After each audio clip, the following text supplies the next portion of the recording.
Kobe Bryant memang bukanlah pebasket terbaik di dunia.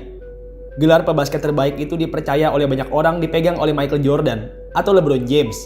Tapi ada satu hal yang pasti, yaitu Kobe Bryant merupakan pekerja keras terbaik di sepanjang sejarah dunia basket. Kobe memang tidak bisa menyaingi pencapaian dari Michael Jordan. Ia juga tidak bisa menyaingi statistik dari LeBron James. Tapi untuk urusan kerja keras, ia merupakan yang nomor satu. Kobe merupakan seorang pekerja keras yang luar biasa. Mentalitasnya untuk sukses sangatlah tinggi. Ia tidak pernah mau kalah. Oleh sebab itu, ia selalu bekerja keras. Kerja keras dari Kobe Bryant ini sendiri sudah disaksikan oleh banyak orang. Di sepanjang hidup Kobe, sudah ada banyak sekali orang-orang yang menyaksikan kegilaan Kobe dalam bekerja. Dan pada hari ini, Ina Basketball akan menceritakan 7 kisah luar biasa dari Kobe Bryant yang diceritakan oleh orang-orang yang ada di sekitarnya. Nomor 1, kisah dari John Celestan. Kobe Bryant selalu datang lebih awal. Pada tahun 1999, LA Lakers mendraft seorang point guard, John Celestan. Celestan benar-benar senang ketika tahu bahwa ia didraft oleh Lakers. Lakers merupakan tim papan atas saat itu, sehingga jelas Celestan sangatlah senang bisa bermain di Lakers. Meski begitu, bermain di Lakers bukanlah hal yang mudah. Lakers dipenuhi oleh pemain-pemain bintang, dan Celestan sebagai seorang rookie pikir rendah, ia tidak bisa berbuat banyak. Untuk menarik perhatian pelatih, Celestan pun selalu datang lebih awal saat latihan. Ia selalu datang 1,5 jam lebih awal. Ia ingin berlatih lebih banyak, sembari menunjukkan kepada pelatih bahwa ia pantas untuk dimainkan. Celestan memang selalu datang lebih awal, tapi rupanya ada satu pemain yang selalu datang lebih awal dari Celestan, yaitu Kobe Bryant. Celestan berkata, Kobe selalu datang lebih pagi dari dirinya, padahal Celestan sendiri selalu datang lebih pagi. Ini merupakan hal yang luar biasa. Padahal Kobe merupakan seorang pemain bintang di LA Lakers. Ia sebenarnya sudah tidak perlu lagi latihan terlalu banyak, tapi tetap, ia malah menjadi pemain yang datang paling pagi. Suatu hari, Kobe Bryant mengalami patah pada tangan kanannya. Mengetahui Kobe Bryant tangannya patah, Celestan berpikir bahwa Kobe tidak akan datang latihan, dan untuk pertama kalinya, Celestan bisa menjadi pemain yang datang paling pagi. Tapi, rupanya, dugaan Celestan salah. Saat ia sedang bersiap masuk ke lapangan, ia tiba-tiba saja melihat Kobe sedang latihan mendribble bola dan menembak dengan kondisi tangan kanan yang sedang digips. Celestan benar-benar terkejut saat itu. Ia mengaku kalau ia tidak pernah melihat manusia yang bekerja keras segila itu.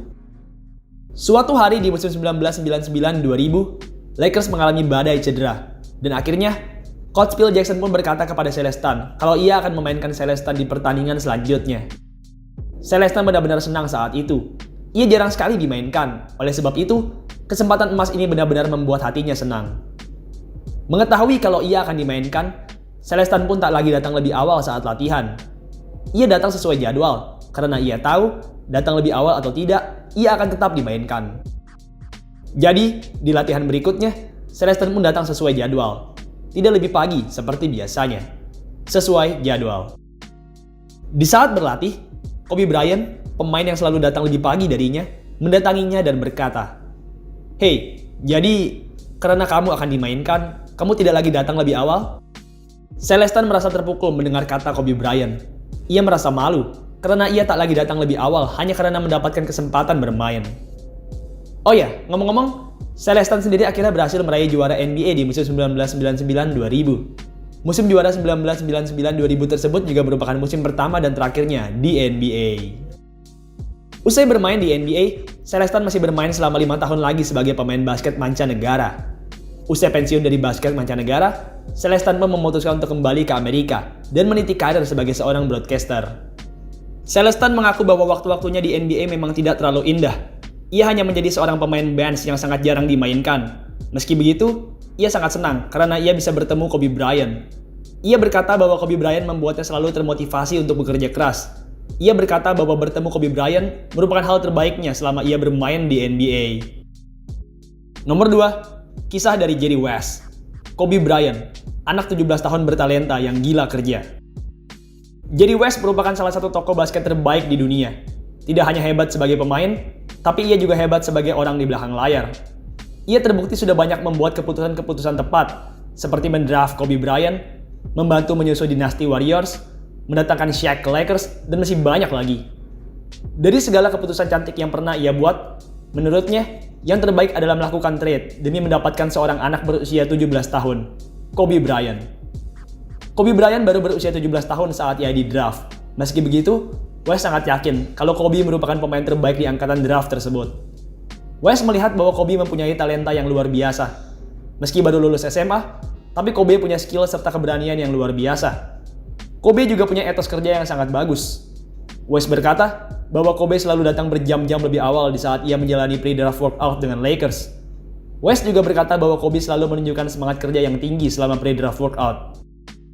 Dari pre-draft workout tersebut, West langsung tahu bahwa Kobe Bryant, seorang anak berusia 17 tahun yang baru lulus SMA ini merupakan orang yang akan di-draft oleh Lakers. Sayangnya, Lakers saat itu punya urutan memilih yang rendah. Lakers saat itu mendapat jatah memilih ke-24, sedangkan Kobe, ia saat itu sudah terpilih di urutan ke-13 oleh Charlotte Hornets. Tak pikir panjang, Jerry West pun langsung melayangkan tawaran trade kepada Hornets. Tak tanggung-tanggung, West saat itu berani men-trade big man terbaiknya Lakers, Vlade Divac, demi mendapatkan seorang anak berusia 17 tahun, Kobe Bryant. Akhirnya, keputusan West ini merupakan keputusan yang sangat tepat. Kobe Bryant akhirnya berhasil membawa 5 gelar juara untuk Lakers. Ia juga berhasil membuat Lakers jadi tim yang kembali bersinar. Nomor 3, kisah Andre Iguodala. Bilang Andre, aku akan mencetak 50. Saat itu tanggal 11 November 2005, Lakers berhadapan dengan Philadelphia 76ers. Hari tersebut merupakan hari yang buruk untuk Kobe Bryant. Saat itu, ia dijaga mati-matian oleh seorang anak muda atletik, Andre Iguodala. Iguodala benar-benar berhasil mengunci Kobe. Kobe sendiri akhirnya hanya berhasil mencetak 17 poin dengan field goal percentage yang amat buruk di pertandingan tersebut. Timnya juga kalah dari Sixers dengan skor 85-81. Kemenangan Sixers saat itu jelas tak lepas dari cantiknya defense dari Andre Iguodala. Saking cantiknya, pelatih Lakers saat itu, Phil Jackson, sampai-sampai berkata seperti ini ke media. Aku tidak pernah melihat ada orang yang berhasil mendefense Kobe sebaik itu di sepanjang hidupku. Penampilan yang buruk ini jelas membuat Kobe kesal. Ia bertekad, di pertandingan selanjutnya melawan Iguodala, ia akan tampil bagus dan mencetak 50 poin. Hari yang ditunggu tiba, 6 Januari 2006. Itulah pertemuan kedua Lakers dan Sixers, Kobe dan Iguodala. Sebelum pertandingan dimulai, Kobe datang ke locker room Sixers.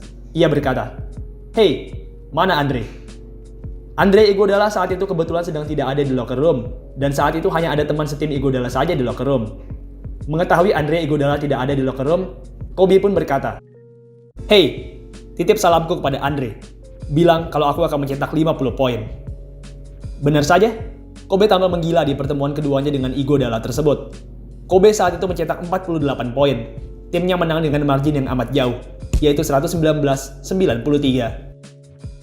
Nomor 4, kisah dari Kevin Durant. Kobe Bryant, pemain bintang yang tetap berlatih. Saat itu tahun 2011, Kevin Durant yang saat itu masih muda, terpilih untuk ikut seleksi timnas basket Amerika untuk Olimpiade 2012. Banyak sekali pemain bintang yang terpilih saat itu, termasuk di dalamnya adalah legenda Lakers, Kobe Bryant. Kevin Durant punya kisah menarik yang menggambarkan seberapa gilanya Kobe dalam bekerja. Saat itu sedang libur latihan. Meski begitu, Durant dan temannya, Jeff Green, berniat untuk mengisi waktu libur mereka dengan latihan. Dari sekian banyaknya pemain yang terpilih seleksi, hanya ada 3 pemain yang memutuskan untuk mengisi waktu libur mereka dengan berlatih, yaitu Kevin Durant, Jeff Green, dan Kobe Bryant. Durant mengaku terpukau dengan kehadiran Kobe Bryant. Ia berkata bahwa Kobe merupakan pemain terbaik di skuad tersebut. Meski begitu, Kobe tetap memutuskan untuk terus berlatih. Kobe dan Durant sendiri akhirnya berhasil masuk ke timnas Olimpiade 2012. Mereka saat itu juga berhasil memenangkan emas di Olimpiade. Nomor 5, kisah dari Anthony Davis. Kobe menembak dengan tangan kiri. Kisah yang satu ini datang dari Anthony Davis. Davis saat itu bertanding melawan timnya Kobe Bryant. Di tengah pertandingan, Kobe Bryant tiba-tiba saja mengalami cedera pada bahunya. Time out pun diambil. Tadinya, Davis mengira kalau Kobe akan istirahat dan tidak bermain lagi. Tapi ternyata, dugaannya salah. Kobe tetap lanjut bermain. Bedanya, jika sebelumnya ia menggunakan tangan kanan untuk menembak, kali ini ia menggunakan tangan kiri. Kobe Bryant saat itu melakukan gerakan post play-nya seperti biasa, melakukan shimmy shake, berputar, menembak dengan tangan kiri, dan boom! Bolanya masuk. Davis terkesima dengan momen yang terjadi saat itu. Ia kagum karena Kobe ternyata tetap merupakan pemain yang mematikan, bahkan meski tangan kanannya sudah cedera. Nomor 6, Kisah dari trainer Tim Grover. Kobe menembak 500 kali setiap hari sebelum Olimpiade. Olimpiade 2008 merupakan Olimpiade pertamanya Kobe Bryant. Kobe benar-benar mempersiapkan diri matang-matang untuk menyambut Olimpiade tersebut. Tim Grover merupakan salah satu pelatih timnas Amerika untuk Olimpiade. Ia berkata, setiap harinya, Kobe selalu meminta bantuannya untuk menemaninya berlatih. Grover berkata, setiap harinya, Kobe menargetkan mencetak 500 buah tembakan. Yang menariknya, tembakannya ini bukanlah tembakan biasa. Ia punya target yang berbeda setiap harinya. Misalnya, hari pertama, ia harus mencetak tembakan yang masuk dengan cara bank shot. Lalu hari kedua, ia harus mencetak tembakan yang tidak terkena papan atau ring sama sekali. Dan ya, seperti itu. Grover pribadi mengaku bosan menunggu latihan Kobe Bryant ini. Tapi jika diingat-ingat kembali, ia merasa bangga karena bisa menjadi saksi dari kerja keras Kobe Bryant. Nomor 7. Kisah dari Gerald Henderson. Ringnya lebih pendek 6 mm. Saat itu musim 2009-2010, musim pertama Gerald Henderson. Gerald Henderson merupakan salah satu pemain yang sangat mengidolakan Kobe Bryant. Ia sudah menonton Kobe sejak ia masih kecil. Ia berkata, saat masih SD, ayahnya sering mengajaknya menonton pertandingan SMA-nya Kobe Bryant. Pada suatu hari di musim 2009-2010, tim Gerald Henderson berhadapan dengan timnya Kobe Bryant, LA Lakers. Henderson saat itu sedang melakukan pre-game warm-up. Ia melakukan beberapa tembakan sebelum pertandingan dimulai. Di sisi lain lapangan, ia melihat Kobe Bryant juga sedang melakukan shoot around. Henderson benar-benar senang bisa berada di lapangan yang sama dengan Kobe. Tapi, ada yang aneh saat itu. Henderson melihat kalau tembakan Kobe jarang ada yang masuk. Padahal, ini hanyalah shoot around, yang mana biasanya tembakan Kobe selalu masuk. Kobe sendiri juga merasa kalau tembakannya tidak masuk terus, dan tak lama, Henderson pun melihat Kobe menghampiri petugas di pinggir lapangan. Kobe terlihat seperti menyampaikan sesuatu ke petugas tersebut. Tak lama kemudian, petugas tersebut pun datang membawa temannya dan sebuah tangga. Mereka melakukan sesuatu kepada ring basket yang saat itu dipakai Kobe. Penasaran, Henderson pun bertanya kepada Kobe, "Hey, apa yang terjadi?" Kobe menjawab, "Ada yang salah dengan ringnya. Ringnya lebih pendek dari biasanya." Henderson membalas, "Maksudnya?" Kobe menjawab, "Tembakanku yang seharusnya masuk, jadi tidak masuk. Aku yakin ringnya lebih pendek." Seusai pertandingan, Henderson pun menghampiri petugas yang membetulkan ring. Henderson pun bertanya apa yang petugas tersebut lakukan. Sang petugas menjawab, "Ring basketnya tadi lebih pendek 6 mm. Jadi kami tadi membetulkannya dan mengembalikannya menjadi normal kembali." Henderson kaget mendengar perkataan si petugas tersebut. Ia berpikir, bagaimana bisa seseorang menyadari perbedaan tinggi ring yang sangat kecil seperti itu? Tapi, ya, ini adalah Kobe Bryant.